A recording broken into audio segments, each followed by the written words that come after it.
Welcome to r/EntitledParents, where this mental Karen attempts to kidnap her two stepchildren at Christmas. Stepmonster tried to kidnap me and my sister for Christmas. This happened in 2009, when I was 15 and my sister was 11. I honestly don't remember it well. I had to call my mother to fill me in on some details, and it helped a little. My parents got divorced when I was 10. My mother got primary custody, but we stayed with my father for about 3 days a week, sometimes more. They took turns celebrating the holidays with us. We'd spend them with one parent in 1 year and with the other one the next. In March 2009, my father and his then girlfriend, Molly, broke up after he confessed to cheating with the woman that eventually became my stepmom. Years later, I found out that the affair had been going on for almost 2 years by the time he told Molly.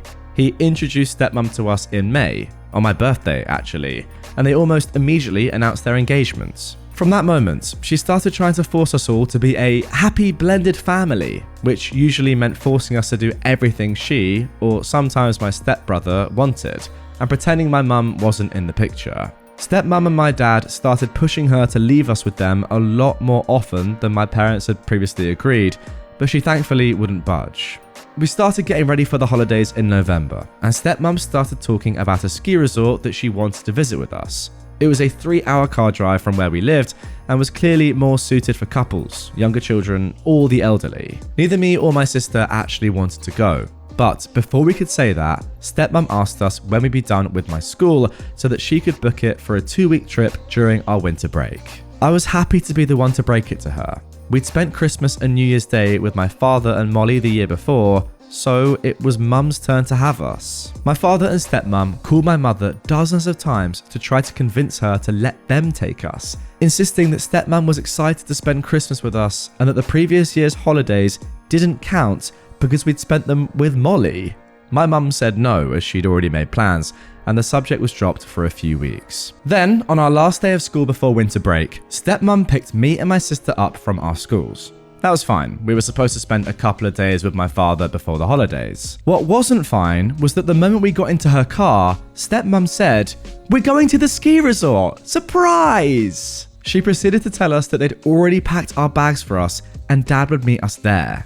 I asked if my mum knew about this and she said, sure, but I knew that was a lie. I also didn't believe her when she said we'd only be there for a couple of days and would be back before Christmas. I figured they'd booked the 2-week stay they wanted and would probably guilt trip us both into staying once their couple of days were up.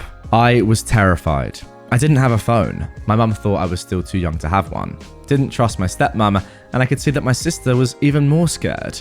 I told my stepmom we didn't want to go. She said, "Fine, let's just pick your stepbrother up from school." We picked him up from school, and then stepmom said, "Okay, now let's go to the resort." I said again that we didn't want to go. She said, "Fine, let's just find a gas station and fill up." That pattern repeated itself about 6 times over the next hour. Every time I said we didn't want to go, she'd make an excuse and pretend to forget my plea. As we were about to leave town, my dad called stepmom. I heard them fight for a few minutes about something, and then she hung up.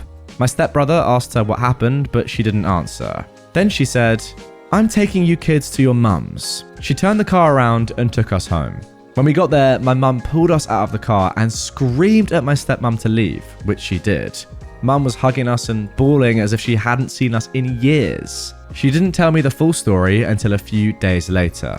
Basically, my mum called my dad in panic because he'd never told her we'd gotten home, which he always did whenever he picked us up from school. He was hoping she wouldn't call until we were already at the resort. My father knew that lying would do more harm than good, so he told her their plans. He tried to spin it around as something my sister wanted, but my mother didn't buy it. She told him that if stepmom didn't take us back to her place, she'd call the police. My father and stepmom took my stepbrother to the resort. For a few months after, they bragged about all the fun they had and all the things that me and my sister had missed. My stepbrother later confided in me that he actually hated it. He barely saw his mum while they were there, and he spent Christmas mostly alone in their room.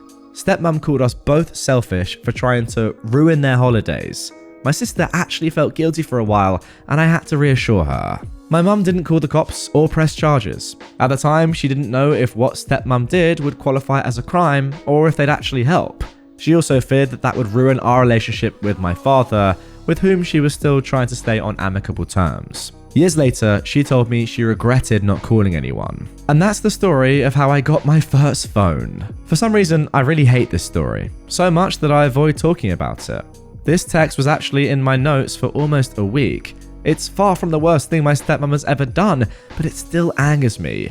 I admit that writing it all down did help a little though. Wow, what a mental start to the episode. I don't know the laws here. And guys, if you do know the laws and the legalities of this, please do get in the comments down below and help me out. But surely this must be illegal, right? It must go down to custodian laws or something. If you have an agreement put in place contractually with your ex or the person that you were, with when you had this child and then you're now split up from, then you can't just go against that. I don't see how you can do that. That has to be illegal. It literally has to be. Otherwise, what's the point in custody ever? Now, I kind of get what your mum's saying. Maybe she didn't realize exactly what would happen or if the police would listen. But yeah, there has to be some repercussions to doing this. You can't just say, you know what? I don't care that my now husband had a different wife or different girlfriend last year. I don't care about that. I'm now going to have his kids for this Christmas and going to steal them away from their mum for 2 weeks. Like, I just don't see how that can be legal. Let me know down below. Nonetheless, it's extremely immoral. That's clear. And yeah, I now see why you call this woman Step Monster. Now for our second entitled parent story of this episode. My toddler's shoes don't match his underwear? Heresy. So, I've said in a few previous posts that I used to work in childcare, and as such, have a few good stories. This happened a few years ago, and so some details are foggy, but I'll do my best to get the important bits across clearly. The childcare centre I worked at was divided into 2 floors, infants and toddlers downstairs, and 3-year-olds and up upstairs. I was working downstairs in a toddler room when I met the entitled parents of this story. To set the stage, their childcare was subsidised, meaning that the state paid for most, if not all of it. I also knew through conversation that their housing was also subsidised. They were on food stamps, etc, etc. Basically, if there was a financial aid system active in the state, they weren't receiving it. I don't say this to disparage anyone who needs those services, but to point out the absurdity of their lifestyle. They drove a Mercedes and a BMW, both new. They wore gold and precious stones, expensive clothes, never the same outfit twice, always had fresh haircuts, and the entitled mum in particular took great pride in her long, gaudy nails. I'm not sure how they could afford all of these luxuries and still qualify for government-assisted everything, considering they were both unemployed. I suspect the entitled dad dealt illicit substances, but since I lack concrete evidence, I won't get into that. Apparently, they wanted these traits to rub off on their son, who we'll call Adam.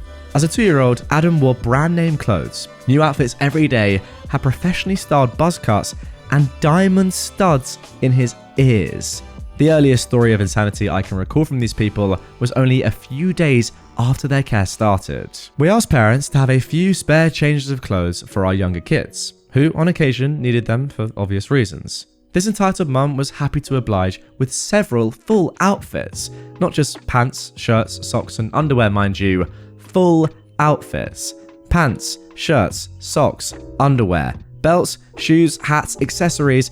Pretty sure we could have found the kitchen sink in there if we looked hard enough. Naturally, him being a toddler, he did what toddlers are wont to do and had an accident one morning. It wasn't serious, just needed some new undies and pants. So we gave him just that and he went about his day being an ordinary human child. However, when his entitled mum came to pick him up that afternoon, she took it upon herself to very loudly and forcefully educate all of us that when one piece of the outfit needs to be changed, everything changes, and that in future she wants us to change him into whole new sets of clothes every time he needs to be changed, regardless of how minor it is. I'm sure there's more tales of toddler Adam's entitled mum to tell, like that time she threw a torrential fit that one of his diamond earrings went missing because, duh, toddlers will play with piercings. But I went back to working upstairs with the older kids shortly after that and wouldn't be reintroduced to the entitled mum for about another year, until Adam came up and became part of my group again,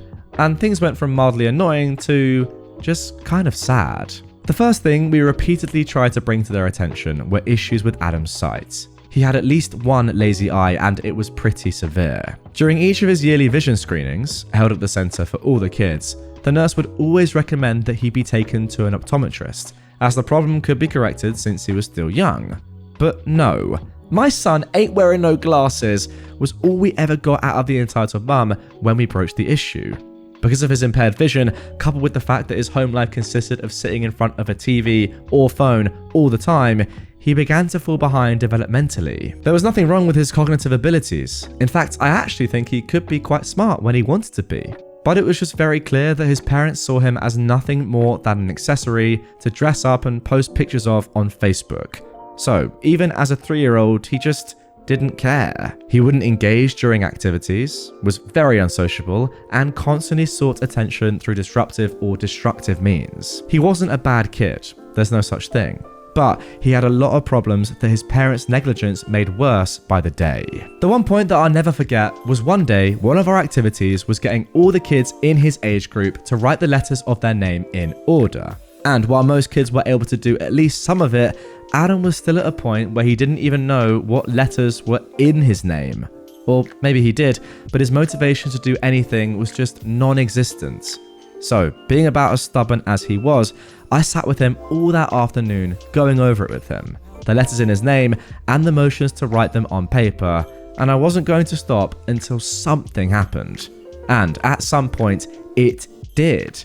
Eventually, he was able to write a great big letter A on a piece of paper, all by himself, and I'll never forget the look on his face when he realized what he'd done. It was like he instantly became a whole different kid. Not someone sitting with his arms crossed, staring blankly at the table, happy to wait until you got bored of trying to help and moved on.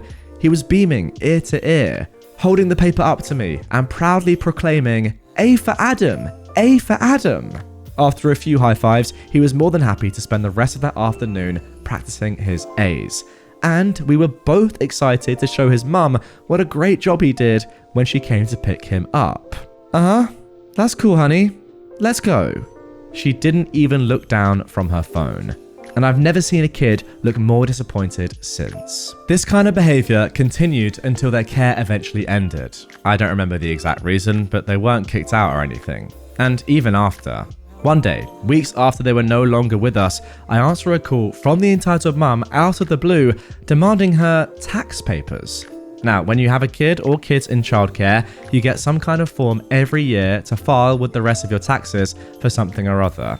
I wasn't an office worker, so I don't know the details. What I do know is that we're not the ones who provide those forms, so we don't have anything for her. This answer does not appease her, as she just keeps demanding over and over again that we give her her tax papers. We're withholding them, we're stealing from her, yada yada. After informing her for the 6th or 7th time that we can't help her as we don't have her tax information, she just tells me that she'll be there in 10 minutes to take them herself. Before I can even tell her not to, she's hung up. True to her word, she's in the building 10 minutes later, coming into the office and demanding that we give her those tax papers that we don't even have, and threatening to get physical if we don't. Having had enough of her malarkey, I tell her flat out that she's no longer enrolled at this centre and has no business on the premise. And it's not until I'm dialing 911 that she finally leaves. I call the non-emergency line anyway to report what happened, just to be safe though. Yeah, so anyway, she was arrested for robbery and assault yesterday. So that's why I thought I'd share a few stories. Sorry, what? You can't just come along out of nowhere and just say that at the end. I mean, yeah, she was a pretty crazy mother this entire time, but I thought she was just entitled. I didn't think she was actually going to get arrested. What? Goodness me. I mean, look, a truly terrible person. It's pretty clear to see, but yeah, just didn't expect that ending. I've got to say, I really just feel so bad for the kid. Like, it's not his fault that he's been so badly treated, and his parents, or at least clearly his mum's lack of enthusiasm for his life in general, outside of literally just being a doll, as you said, OP, is just so sad. As you said, it's just an incredibly sad story. That one moment where he saw joy in learning for the first time, writing that A out after you had to toil and work hard to even get him to write the letter A at that age was so nice to see. But yeah, all taken away by the negligence of an entitled parent. And if you also dislike the negligence shown by entitled parents, then drop a like on this episode. That is going to do it for this one, guys. Really hope you enjoyed it. If you want more content from me right away, the playlist of all my videos is up on screen right here. In fact, you know what? I'll put my best ever one right there. Check it out. It's a great one. If you're not on YouTube, if you're on a podcast platform, the link to that is down below in the description.